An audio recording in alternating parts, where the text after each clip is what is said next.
नमस्कार प्यारे दोस्तों, मैं देवनारायण गुर्जर न्यूटेक परिवार के इस यूट्यूब चैनल पे आपका हार्दिक अभिनंदन करता हूँ, स्वागत करता हूँ। जैसा कि आप सभी को सूचित किया जा चुका है कि इस कोरोना वायरस की महामारी को देखते हुए हम ऑनलाइन क्लासों का जो शुभ प्रारंभ कर रहे हैं वो करने जा रहे हैं। तो अपनी जो पहली क्लास रहने वाली है वो इलेक्ट्रिशियन थ्योरी में एक लेसन है पद्धति। तो अपने पद्धति से हम स्टार्ट करेंगे जो कि फर्स्ट ईयर का सिलेबस के अकॉर्डिंग भी है, यानी कि फर्स्ट ईयर के अंदर भी है, और जितने भी कॉम्पिटिटिव एग्जाम है या फिर इलेक्ट्रिशियन थ्योरी की दृष्टि से अगर इसको देखें तो एक मोस्ट लेसन है जो कि अपने पास आता है पद्धति। तो आइए देखते हैं पद्धति से अपन क्या समझ पाते हैं। देखिए पद्धति यानी सबसे पहले प्र और दीप्ति। प्र यानी प्रकाश और दीप्ति मतलब एक युक्ति है सर। ऐसे मिलकर अपने पास क्या बना, पद्धति बना। बात करते हैं पहले प्रकाश की। हालांकि अपने इस प्रकाश से ज्यादा विशेष कोई प्रश्न नहीं आते हैं क्योंकि ये साइंस में चल जाता है। अपने युक्ति यानी कि जितने प्रकार के लैंप है वो सभी अपन इसमें पढ़ेंगे, लेकिन पद्धति का जो प्रकाश है उसके ऊपर थोड़ा सा अपन ध्यान देते हैं। तो देखिए प्रकाश क्या है। अच्छा, प्रकाश की एक डेफिनेशन लोग देते हैं कि चीजों का बोध होता है। प्रकाश किसी वस्तु के ऊपर गिरेगा तो उस वस्तु का अपने को बोध होगा। तो ये प्रकाश का मात्र एक प्रभाव है और वो अपन कहें तो परावर्तन है। ऐसे प्रकाश के कई सारे प्रभाव है, तो इन प्रभावों को प्रकाश बताता है, जैसे परावर्तन रहा, अपवर्तन रहा, विवर्तन रहा, ठीक है। तो ऐसे ही एक प्रभाव है। ये प्रकाश की डेफिनेशन नहीं है कि जिन चीजों का बोध अपन देख पाते हैं वो प्रकाश के कारण होता है, लेकिन ये प्रकाश की परिभाषा नहीं है। तो देखिए प्रकाश क्या है। प्रकाश को सर्वप्रथम बताया गया कण, कि प्रकाश एक कण है सर, और उसके बाद में प्रकाश के लिए कहा गया कि प्रकाश एक तरंग है। पहले कहा गया कि प्रकाश एक कण है, लेकिन बाद में ये भी बताया गया कि प्रकाश एक तरंग है। अब अपने को पता है कि प्रकाश या तो कण होगा या तरंग होगा, लेकिन ये दोनों ही साबित हो गए कि प्रकाश कण भी है और प्रकाश तरंग भी है। तो प्रकाश कण भी रहा और प्रकाश तरंग भी रहा, इस वजह से इसको कह दिया गया द्वैत प्रकाश। और प्रकाश को अपन क्या कहते हैं, द्वैत प्रकाश कहते हैं, यानी कि प्रकाश दो रूपों में पाया जाता है, इस वजह से इसको क्या कह दिया गया, द्वैत प्रकाश। अच्छा, कण कैसे कहा गया भाई, कुछ तो इसके ऊपर रिसर्च हुआ होगा, इस वजह से इसको क्या कहा गया, कण कहा गया। कुछ तो इसके ऊपर रिसर्च हुआ होगा जिसकी वजह से इसको क्या कह दिया गया, इसको तरंग कह दिया गया। देखिए इसको कण किस प्रकार कहा गया, तो कण प्रकाश विद्युत प्रभाव के कारण। किसके कारण, प्रकाश विद्युत प्रभाव। तो देखो कण के पीछे कारण रहा पहला प्रकाश विद्युत प्रभाव। प्रकाश विद्युत प्रभाव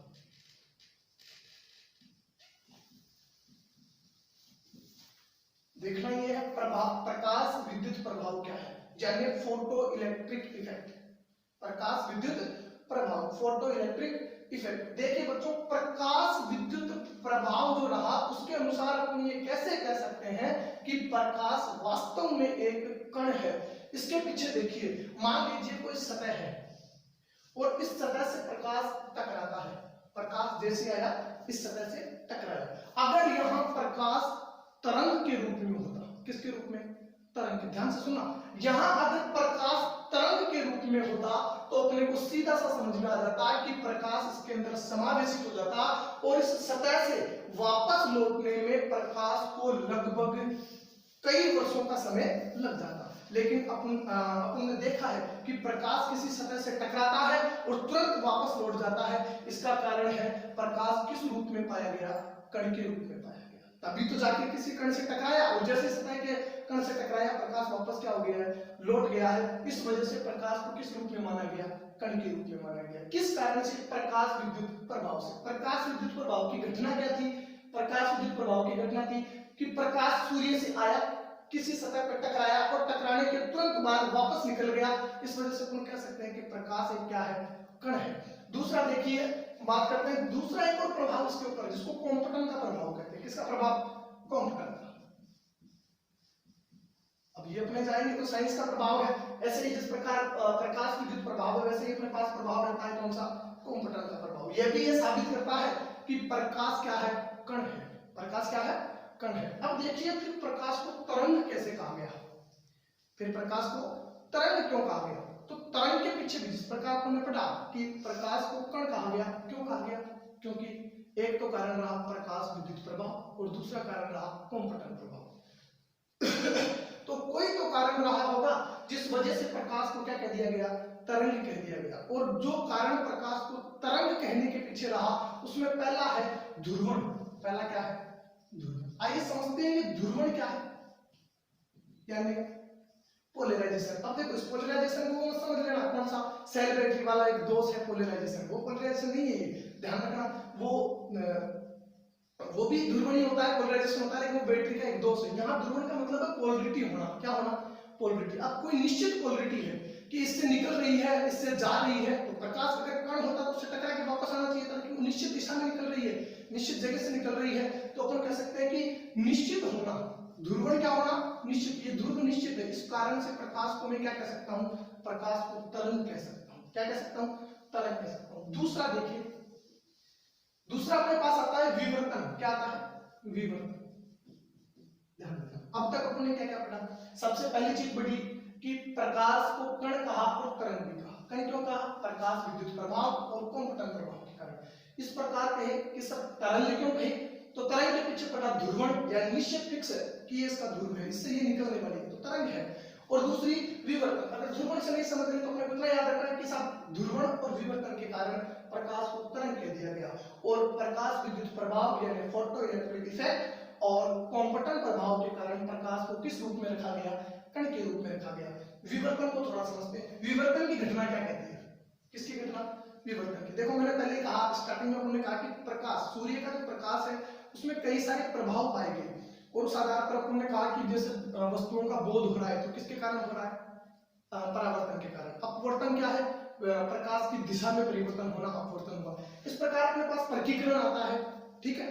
तो प्रकाश के रंगों में बढ़ जाना, ऐसे कई सारे प्रभाव, उनमें से एक प्रभाव है विवर्तन। क्या है, विवर्तन। अच्छा, कई बार देखिएगा, जैसे बात करूं सुई, अपने पास क्या है, सुई है, सुई की नोक की परछाई का नहीं बनना। सुई की नोक है, उसकी परछाई नहीं बनती है, क्या कारण है, सुई की नोक की परछाई, नोक की परछाई नहीं है साहब। अब जब सुई की नोक की परछाई नहीं है तो उसके पीछे कारण क्या है, इसके पीछे कारण है विवर्तन। यानी प्रकाश किस रूप में पाया गया, प्रकाश तरंग के रूप में पाया गया। और प्रकाश तरंग था, इस वजह से वो टकराया नहीं, वो घूम के निकल गया, उसने रास्ता चेंज कर लिया, वो मुड़ के निकल गया। और जब मुड़ के निकला तो इस घटना से अपने को पता चला कि प्रकाश किस रूप में भी है, प्रकाश तरंग के रूप में भी है। समझ में आया, प्रकाश को तरंग भी कहेंगे और प्रकाश को कण भी कहेंगे। प्रकाश को कण तो क्यों कहा गया, क्योंकि प्रकाश विद्युत प्रभाव, फोटो इलेक्ट्रिक इफेक्ट, और दूसरा क्वांटम प्रभाव के कारण। प्रकाश को तरंग क्यों कहा गया, प्रकाश को तरंग कहने के पीछे है प्रकाश ध्रुवण और विवर्तन। विवर्तन का मतलब सुई की नोक की परछाई नहीं बन रही है। क्यों नहीं बन रही है, क्योंकि प्रकाश घूम के मुड़ के प्रकाश आगे निकल चुका है। प्रकाश एक तरंग के रूप में भी पाया जाता है और प्रकाश एक कण के रूप में भी पाया जाता है। तो दो बातें अपने को क्लियर हुई होगी प्रकाश के बारे में। क्या क्या कि प्रकाश क्या है, प्रकाश एक तरंग भी है और प्रकाश एक कण भी है, और इस वजह से प्रकाश को क्या कहते हैं, द्वैत प्रकाश कहते हैं। आइए आगे अध्ययन करते हैं। अच्छा, बात करें तरंग दैर्घ्य की, किसकी, तरंग दैर्घ्य। प्रतीक चिन्ह क्या है, लेम्डा है साहब। क्या है, लेम्डा। और इकाई क्या है तरंग दैर्घ्य की, एंगस्ट्रॉम। क्या है, एंगस्ट्रॉम। अब देखिए जिस प्रकार इसकी इकाई थी उस प्रकार तरंग दैर्घ्य कहें इसको साहब, आपने जिस प्रकार फ्रीक्वेंसी की परिभाषा मेरे को बताई उस प्रकार तरंग दैर्घ्य की परिभाषा बताई। तो तरंग दैर्घ्य देखो, तरंग दैर्घ्य किसे कहा गया, एक निकटतम सुरंग और ग्रत। मैंने बता दिया सुरंग और ग्रत किसे कहा, ये तो सुरंग है और ये ग्रत है। तो सुरंग और निकटतम कोई सुरंग रहा, निकटतम कोई ग्रत रहा, उन दोनों के बीच की दूरी क्या कहलाई, तरंग दैर्घ्य। क्या कहलाई, तरंग दैर्घ्य। यानी ये निकटतम सुरंग है, ये निकटतम ग्रत है, इन दोनों के बीच की दूरी तरंग दैर्घ्य है। ध्यान रखना इस तरंग दैर्घ्य को, ये नहीं कि यहां सुरंग ले लिया यहां ग्रत ले रहे, नहीं, मैंने क्या कहा, निकटतम। क्या कहा, निकटतम, यानी पास पास वाले लेने हैं साहब, पास पास वाले कोई एक सुरंग और ग्रत के बीच की दूरी, किसके बीच की दूरी, सुरंग और ग्रत के बीच की दूरी ही क्या कहलाएगी, अपने पास तरंग दैर्घ्य कहलाएगी। तरंग दैर्घ्य का सिंबल क्या है, वेवलेंथ। तरंग दैर्घ्य को क्या कहा, वेवलेंथ कहा, और इसका सिंबल अपने पास है लेम्डा। यूनिट क्या है, यूनिट अपने पास है एंगस्ट्रॉम। यूनिट क्या है? एंगस्ट्रॉम। अब जैसे मैं छोटा सा एक उदाहरण देता हूँ, भारत की फ्रीक्वेंसी कितनी है? तो सीधा सा जवाब देंगे सर 50 हर्ट्ज। अमेरिका की कितनी है? Sir 60 hertz. यानी आपको क्या समझ में आ रहा है यहाँ से?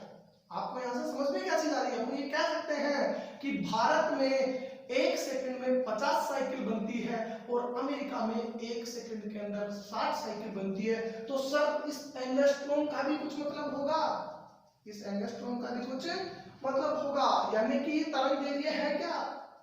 तरंग दैर्घ्य क्या है? दूरी है ना। किसकी दूरी है? तरंग और ध्रुव के बीच की, यानी कुछ दूरी आई है।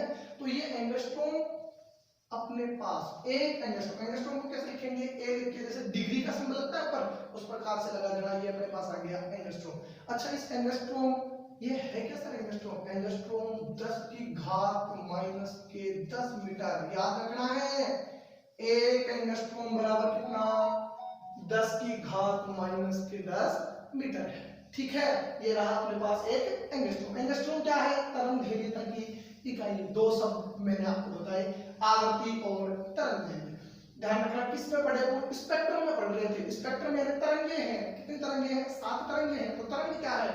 तरंग के बारे में थोड़ा सा हमने विश्लेषण किया है, थोड़ा सा हमने पढ़ा तरंग के बारे में। क्या कि तरंग, ये जो यहाँ है वो आयाम कहलाया, ये संघ है, ये ग्रथ है। और अपने को पता है कि ये दो निकटतम संघ और ग्रथ के बीच की दूरी ही क्या कहलाती है? तरंग दैर्घ्य कहलाती है। ठीक है, तरंग दैर्घ्य का प्रतीक चिन्ह लेम्डा, इकाई क्या? एंगस्ट्रॉम। एक एंगस्ट्रॉम बराबर 10 की घात -10 मीटर। ये आपको ध्यान रखना है, थोड़ा सा ध्यान रखना। अब देखिए, जैसे जैसे अपन इधर आगे बढ़ो, क्यों पढ़ा है इसका आपने तरंग दैर्घ्य और आवर्ती क्यों पढ़े? क्योंकि तरंग दैर्घ्य और आवर्ती एक दूसरे के अपोजिट है। एक दूसरे के क्या है? अपोजिट, यानी विपरीत है साहब। आप कहोगे कि किसी चीज की आवृत्ति बहुत अधिक है, वहां से समझ जाना कि उस चीज की वेवलेंथ बहुत कम है। आवृत्ति बहुत अधिक है तो उसकी वेवलेंथ बहुत ही कम है। यानी आप सीधे सीधे कह सकते हो कि तरंग दैर्घ्यता बढ़ेगी। क्या बढ़ेगी? तरंग दैर्घ्यता, वेवलेंथ। जब तरंग दैर्घ्यता बढ़ेगी तो क्या घट जाएगी? आवृत्ति घट जाएगी। कौन घट जाएगी? आवृत्ति, यानी फ्रीक्वेंसी। अपने को ध्यान रखना है, ये फ्रीक्वेंसी क्या हो जाएगी? अपना मुंह मोड़ लेगी और पीछे की तरफ चली जाएगी। तरंग दैर्घ्यता आगे गई तो आवृत्ति पीछे आई, और अगर आवृत्ति आगे गई तो तरंग दैर्घ्यता पीछे आई। अगर आपसे प्रश्न पूछा जाए कि किसी तरंग की तरंग दैर्घ्यता अधिकतम है, किसी तरंग की तरंग दैर्घ्यता अधिकतम है, तो उसकी आवृत्ति तरंग की तरंग दैर्घ्यता अधिकतम, आवृत्ति ऑटोमेटिकली डाउन हो गई। सीधा सीधा कह देना कि वहां पर आवृत्ति क्या हो जाएगी? कम हो जाएगी। अपने को ध्यान रखना, तरंग दैर्घ्यता बढ़ेगी तो आवृत्ति घटेगी। एक और चीज यहाँ पर अपने को ध्यान रख लेना है कि जो फ्रीक्वेंसी है या जो तरंग दैर्घ्यता है, जो तरंग दैर्घ्यता मेरे पास आई, वो तरंग दैर्घ्यता क्या है साहब?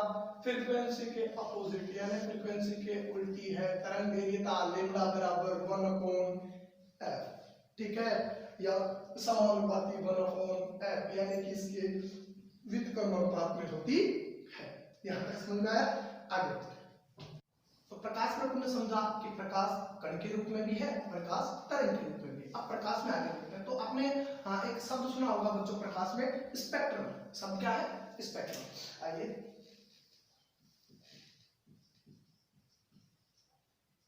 समझते हैं कि स्पेक्ट्रम क्या है। अब देखो, इस स्पेक्ट्रम में अपन क्या करते हैं? एक गलती कर जाते हैं जो दृश्य प्रकाश के लिए होती है, बेजानी हबी नाला जिसको अपन बोलते हैं। आगे अपन उसके बारे में डिस्कशन करेंगे। अभी देखिए, प्रकाश जो है, जो स्पेक्ट्रम अपने पास आया, वो स्पेक्ट्रम किस किस से? 7 किरणों से मिलकर बना। किससे बना? 7 किरणों से। देखिए, 7 किरणें को याद रखने की कोई जरूरत नहीं है। किसी भी अपने एक ऐसे एग्जाम में ये क्वेश्चन नहीं आएगा कि क्या, एक चीज समझाने की कोशिश कर रहा हूं, वो समझना है आपको। ध्यान रखना, स्पेक्ट्रम किससे? 7 किरणों से। कौन कौन सी? गामा किरणें। कौन सी किरणें? गामा। अपने को नहीं याद रखना, अपने को नहीं याद रखना गामा किरणें क्या है। एक्स किरणें, अल्ट्रावायलेट किरणें, अल्ट्रावायलेट किरणें, दृश्य प्रकाश, दृश्य प्रकाश, रेडियो किरणें,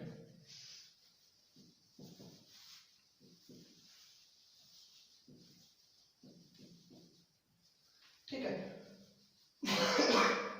सूक्ष्म तरंगें,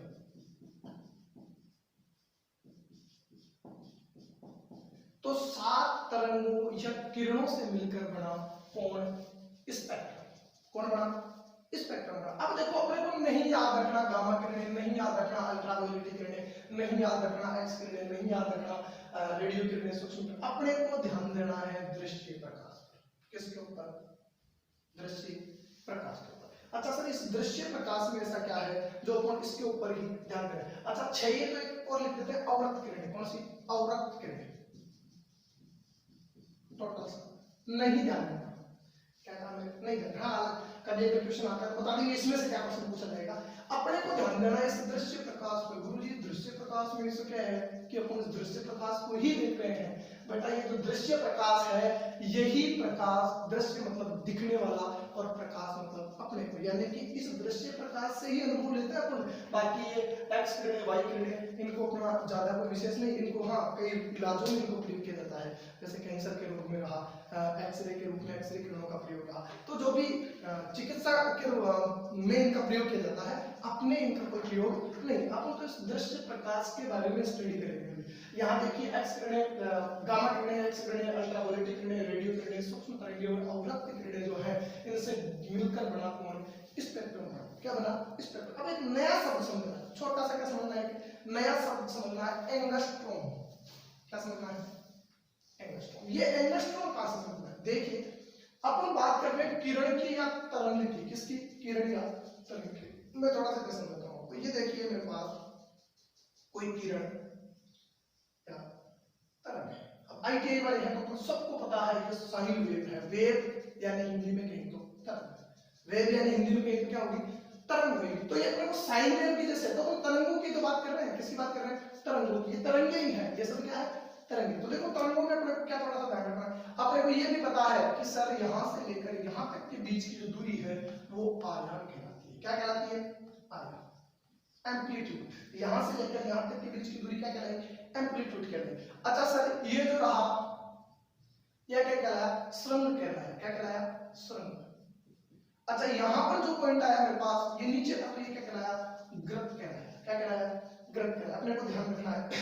ऊपर जो पॉइंट रहा उसको क्या कहा? यानी कि हाईएस्ट पॉइंट, जिसको हम पीक वैल्यू कहते हैं ना, ठीक है, शिखर मान, वो अपने पास यहां कहलाया श्रृंग, यहां कहलाया ग्रथ। इसको कहे आयाम। इसको क्या कहे? आयाम कहे। अब देखो अपने पास एक आती है फ्रीक्वेंसी। क्या आती है? फ्रीक्वेंसी। सबको परिभाषा याद है। फ्रीक्वेंसी परिभाषा सबको याद है। 1 सेकंड में पूर्ण किए गए चक्रों की संख्या क्या कहलाती है? फ्रीक्वेंसी। अच्छा किसको पूर्ण किए गए? अपने समय का क्या पढ़ा है? आवधिक समय। क्या पढ़ा है? आवधिक समय। एक नया शब्द निकल के आता है तरंगदैर्घ्य। क्या निकल के आता है? तरंगदैर्घ्य। यानी कि ये तरंगदैर्घ्य क्या है तो समझना है बच्चों। ये जो तरंगदैर्घ्य अपने पास आया है ये क्या है? दो निकटतम श्रृंग या ग्रथ के मध्य की दूरी। दो निकटतम श्रृंग यानी कि ये श्रृंग और ये ग्रथ, तो यहाँ इन दोनों के बीच की ये दूरी है। दो निकटतम, ध्यान रखना एक शब्द मैं आपको बोल रहा हूं। पहला शब्द हम समझेंगे आवर्ती से आवर्ती। अच्छा मैं परिभाषा लिख नहीं रहा हूं, बोल रही हूं। 1 सेकंड में पूर्ण किए गए चक्रों की संख्या क्या कहलाती है? आवर्ती या फ्रीक्वेंसी अपन इसको कहते हैं। इसका सिंबल क्या है? एफ है और इकाई क्या है? हर्ट्ज यानी एचजेड है। या मैं कहूं तो साइकिल प्रति सेकंड। और यूनिट से अपने को समझ में आ रहा है साइकिल प्रति सेकंड, यानी कि प्रति सेकंड में कितनी साइकिल बन रही है वही क्या है? फ्रीक्वेंसी है। तो ध्यान रखना फ्रीक्वेंसी यानी आवर्ती। आवर्ती इकाई क्या है? यूनिट हर्ट्ज या साइकिल प्रति सेकंड। और सिंबल क्या है? Frequency F. देखिएगा सिंबल रहा एफ और यूनिट क्या रही है अपने पास? हर्ट्ज या साइकिल प्रति सेकंड। छोड़िए सबको पता है सब आवृत्ति। बात करते हैं आवृत्ति के बाद में जो मेन पॉइंट अपने पास है तरंगदैर्घ्य। बच्चा तरंगदैर्घ्य क्या है? बात आती है किसकी? तरंगदैर्घ्य की। अब देखिए तरंगदैर्घ्य का जो सिंबल है वो है लेम्डा। क्या है? लेम्डा। अच्छा उल्टा है, ये तो गामा किरण हो गई।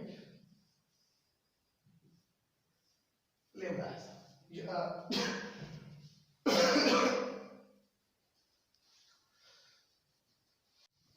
अच्छा अपन ने एक दिन कर लिया कि आवर्ती किसे कहे, तरंग दैर्घ्य किसे कहे, स्पेक्ट्रम। मामला था स्पेक्ट्रम पे। स्पेक्ट्रम में आपने क्या पढ़ा कि स्पेक्ट्रम में गामा किरणें हैं, एक्स किरणें हैं, अल्ट्रावायलेट किरणें हैं, दृश्य प्रकाश है, सूक्ष्मतम किरणें हैं, अवरक्त किरणें हैं और रेडियो किरणें। अपने को क्या देखना है, दृश्य प्रकाश, क्योंकि दृश्य प्रकाश जो अपने को दिखाई देता है। मानव किस प्रकाश का प्रयोग, दृश्य प्रकाश। हालांकि मानव ही करता है, अल्ट्रावायलेट किरणों का प्रयोग भी उनका, लेकिन वो मानव के किसी इलाज के रूप में, किसी विशेष कार्य के लिए प्रयोग की जाती है। दृश्य यानी वस्तुओं को जो बोध हो रहा है वो वास्तविकता में किसके कारण, दृश्य प्रकाश के कारण। दृश्य प्रकाश को समझना। अब बात आती है आप वाली जो 7 रंग कहते हैं ना, वो बात आती है। अब देखिए दृश्य प्रकाश, दृश्य प्रकाश। दृश्य प्रकाश क्या है, तो देखिए दृश्य प्रकाश 7 रंगों से मिलकर बना है। कितने रंगों से, 7 रंगों से मिलकर। दृश्य प्रकाश कितने रंगों से मिलकर बना हुआ है, 7 रंगों से। एक चीज आपको और ध्यान देनी है, क्या, स्पेक्ट्रम में मध्यम का प्रकाश कौन सा है। क्या प्रश्न पूछा गया, स्पेक्ट्रम में मध्य का प्रकाश कौन सा है, तो सीधा उत्तर है दृश्य प्रकाश। कौन सा है, दृश्य प्रकाश। लेकिन अपन देखना यहाँ पढ़ेंगे। अच्छा, दृश्य प्रकाश 7 रंगों से मिलकर बना, कितने रंगों से, 7 रंगों से। याद करना है, याद करने के लिए कुछ नहीं, बस सीधा सा याद रखना, बेजानी हपी नाला। क्या याद रखना है, बेजानी हपी नाला। 7 दृश्य प्रकाश कितने रंगों से बना, 7 रंगों से बना। 7 रंगों को याद रखने के लिए क्या याद रखना है, बेजानी हपी नाला। देखिएगा 7 रंग कौन कौन से हैं, 1 2 3 4 5 6 7। बेजानी यानी बैंगनी, जा यानी जामुनी, बेजानी नी यानी नीला, हप्पी नाला है यानी हरा, पी यानी पीला, हप्पी नाला, हप्पी ना नारंगी, लाल लाल। ध्यान रखना है, दृश्य प्रकाश कितने रंगों से मिलकर बना, 7 रंगों से। कितने रंगों से, 7 रंगों से। आपको याद रखना है बेजानी हपी नाला। क्या याद रखना है, बेजानी हपी नाला। ध्यान रखना, दृश्य प्रकाश को याद रखने के लिए बेजानी हपी नाला।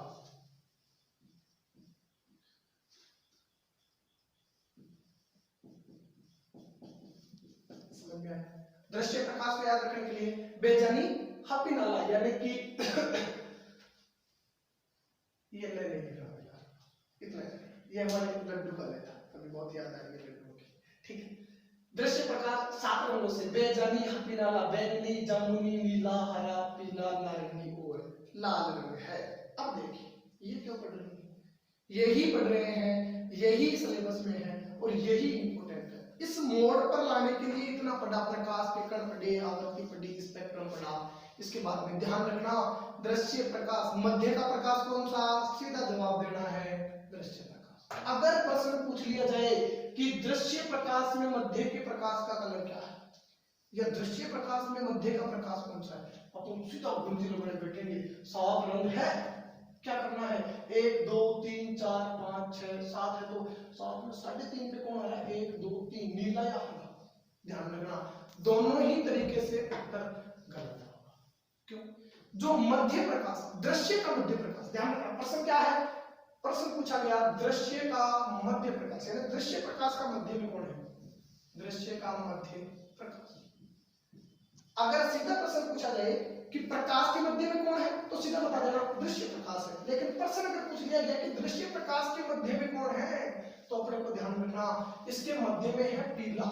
कौन है, अरे वाह, ये तो आ रहा है बहुत ज्यादा नंबर पे, 5वें नंबर पे आ रहा है, फिर भी आपने मध्य में कैसे कह दिया। सुनिए, ये जो मध्य में है ये किसके आधार पर है, ये एंगस्ट्रॉम के औसत के आधार पर। किसके आधार पर, एंगस्ट्रॉम के औसत के आधार पर। सॉरी, ये एंगस्ट्रॉम क्या बच्चा बिल्कुल पहले पढ़ा था। एंगस्ट्रॉम का मतलब क्या है, एंगस्ट्रॉम का मतलब है कि सन और ग्रह के बीच में जो दूरी के कारण बना था क्या, तरंगदैर्घ्य। तो तरंगदैर्घ्य के कारण, किसके कारण है, तरंगदैर्घ्य। अब अपने को यहाँ से पता चल गया कि किस किरण की लंबाई कितनी है, किस किरण की लंबाई कितनी कम है, और जब कम और ज्यादा की लंबाई को मापा गया तो इसका जो औसत आया, उस औसत के बीच में से कौन निकल के आया, पीले रंग का प्रकाश। देखिए अपने पास जो बैंगनी रंग का प्रकाश है उसकी तरंग दैर्घ्यता कितनी है 3800 एंगस्ट्रॉम, 3800 एंगस्ट्रॉम। और जो अपने पास लाल रंग का प्रकाश है, कौन से लाल, तो लाल रंग के प्रकाश दो तरीके की किताबों में लिखा हुआ मिलेगा आपको, एक तो 7600 एंगस्ट्रॉम और एक 7800 एंगस्ट्रॉम। जहां आपने को देखना 2 नंबर की भी ऑप्शन में नहीं है। कई बच्चों के कंफ्यूजन है, साहब हमारे को तो क्लियर बताओ, क्या पता 7600 आ जाए, क्या पता। लाला एग्जामिनर जो है वो अच्छे से पेपर देगा, वो या तो ऑप्शन में 7800 देगा या ऑप्शन में 7600 देगा। अपनी अरिहंत की किताब में देखा जाए तो अरिहंत की किताब बोलती है कि 760 गुना 10 की घात माइनस के 9, यानी मैं उसको कहूं तो 7600 एंगस्ट्रॉम हो गए, क्योंकि 10 की घात माइनस के 9 एक उसने हटाया। बचपन में अगर गणित पढ़ी होगी तो समझ में आया होगा कि एक इधर से माइनस का टाइम इधर जीरो लग जाएगा। छोड़िए, खैर अपने को ध्यान रखना है क्या कि बैंगनी की तरंग दैर्घ्यता कितनी 3800 एंगस्ट्रॉम और लाल रंग की तरंग दैर्घ्यता कितनी 7800 एंगस्ट्रॉम। कितनी, ध्यान रखना 7800 एंगस्ट्रॉम के बाद में अगर कोई बहुत दुखी एग्जामिनर अपने को 7600 एंगस्ट्रॉम भी दे तो गलत नहीं है, तो गलत नहीं है। लेकिन इस 3800 एंगस्ट्रॉम और इस 7800 और 7600 जो एंगस्ट्रॉम है, इन दोनों का जब औसत निकाला गया और जब औसत में जो जिस प्रकाश का औसत बीच में आ रहा था वो कौन सा प्रकाश है, पीला प्रकाश है। कौन सा प्रकाश है, पीला प्रकाश। और इसी वजह से अब कई व्हाट्सएप पे आपने कहीं क्वेश्चन देखा होगा, क्वेश्चन क्या रहता है कि स्कूल की बसों का रंग पीला क्यों। बड़ा इंटरेस्टिंग क्वेश्चन, व्हाट्सएप पे बहुत सारा ये क्वेश्चन घूमता है। लाला वो पीला इस साइंस के हिसाब से है क्योंकि औसतन सबसे ज्यादा एब्जॉर्ब, अगर जिंदगी में सबसे अलग दिखना किसी को भी भीड़ में कि मुझे सबसे अलग दिखना है तो पीला कलर पहन जाओ, क्योंकि सबसे डार्क कलर जो है वो पीला, एब्जॉर्ब जो बाहर से अलग से जो दिखने वाला कलर है वो कौन सा कलर रहेगा, पीला कलर। ध्यान रखना है अपने को कि ये औसतन एंगस्ट्रॉम के हिसाब से, किसके हिसाब से, एंगस्ट्रॉम का औसतन मध्य का कलर कौन सा है, पीला कलर है। कौन सा है, पीला कलर। अब देखिएगा मैंने क्या कहा कि जो अपने पास एंगस्ट्रॉम है, सॉरी जो अपने पास एंगस्ट्रॉम या मैं इसको कहूं तो लेमड़ा, लेमड़ा कहूं तो तरंग दैर्घ्य, लेमड़ा कहीं तो तरंग दैर्घ्य। ये मैंने पढ़ी है तरंग दैर्घ्य किसका, सरंग और मध्य सरंग और वृहद के निकटतम दूरी जो है वो लेमड़ा है।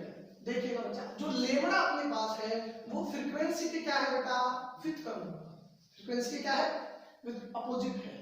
तो ये लेमड़ा ही तो है, ये मान जो है लेमड़ा का ही तो है, ये भी मान किसका है, लेमड़ा का ही है। तो सीधा सीधा पता चल ही गया ना क्या कि साफ जो बैंगनी किरणें हैं, कौन सी किरणें हैं, जो बैंगनी किरणें हैं उनकी तरंग दैर्घ्यता कम, उनकी तरंग दैर्घ्यता क्या है, कम है।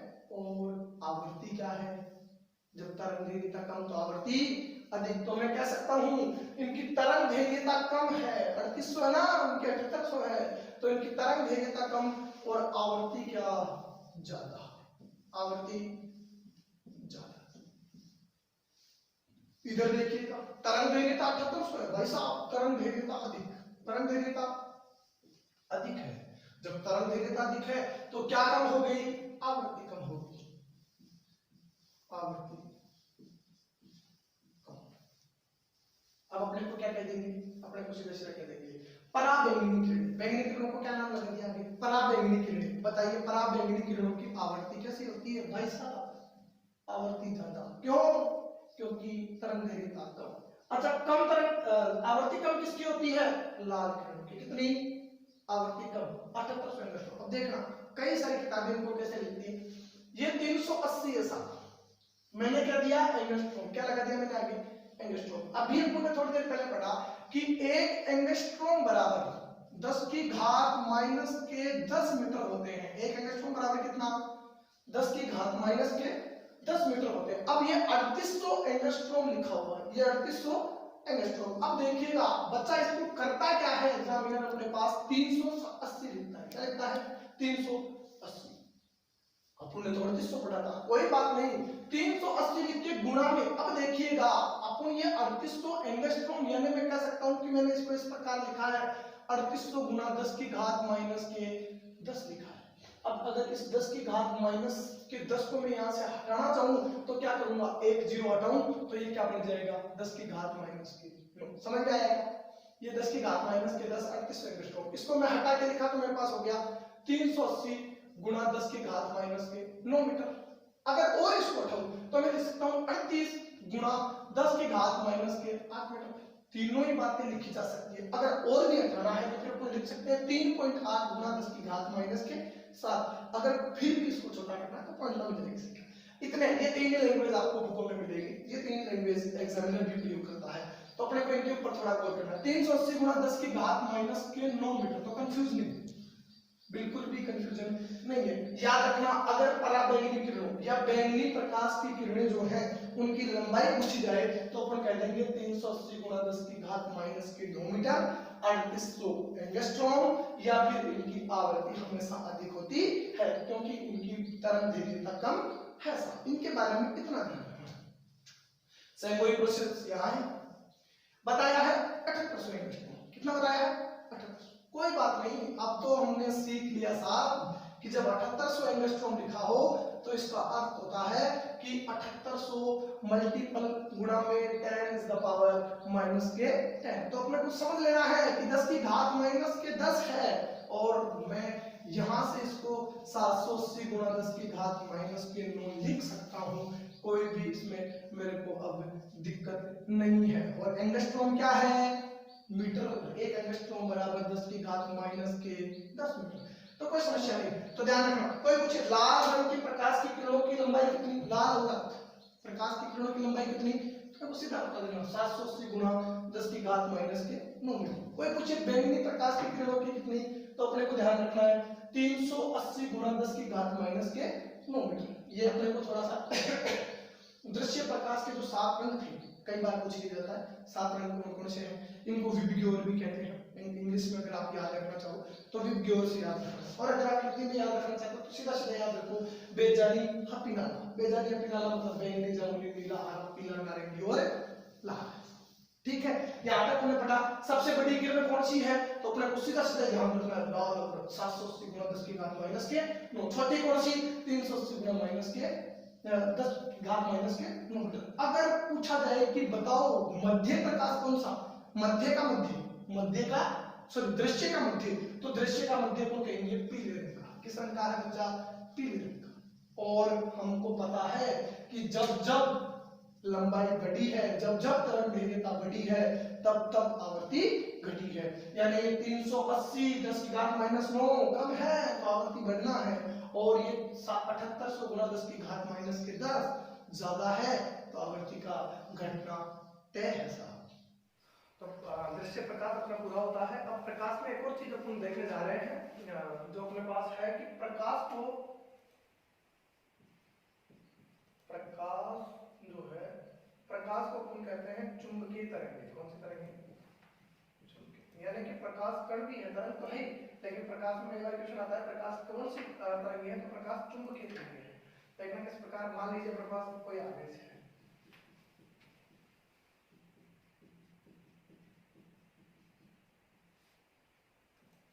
इधर मेरे पास नेगेटिव आवेश है।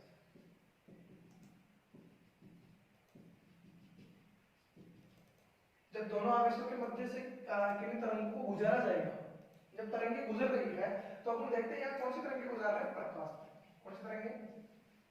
प्रकाश। और प्रकाश तरंगे आसानी से बाहर निकल जाती है। अब देखिएगा दूसरी कौन सी तरंगे मेरे पास? कॉस्मिक तरंगे हैं। और कॉस्मिक तरंगों के ऊपर क्या होता है? कोई ना कोई आवेश होता है, आवेश की वजह से ये अट्रैक्ट होती है और एक तरफ जाने की कोशिश करती है, आकर्षण या प्रत्याकर्षण इनके ऊपर लागू होता है। लेकिन ये कॉस्मिक किरणें ना होकर प्रकाश की तरंगे जो है वो चुंबकीय तरंगे हैं, यानी कि आवेश रहित है, इनके ऊपर किसी प्रकार का कोई आवेश नहीं है। तो आवेश रहित किरणें हैं और किन्हीं दो आवेशों के मध्य से आसानी से गुजारी जा सकती है। तो प्रकाश जो है वो वास्तव में चुंबकीय तरंगों के रूप में भी पाया जाता है। यहाँ तक तुमने प्रकाश के बारे में समझा, और प्रकाश की जो किरणें हैं उन पर किसी प्रकार का कोई आवेश विद्यमान नहीं होता है। आज अपने क्लास को यहीं पे विराम देंगे, कल फिर स्टार्ट करते हैं पद्धति से। प्रकाश आज अपन ने अच्छे तरीके से पढ़ लिया है, तो आप रिवीजन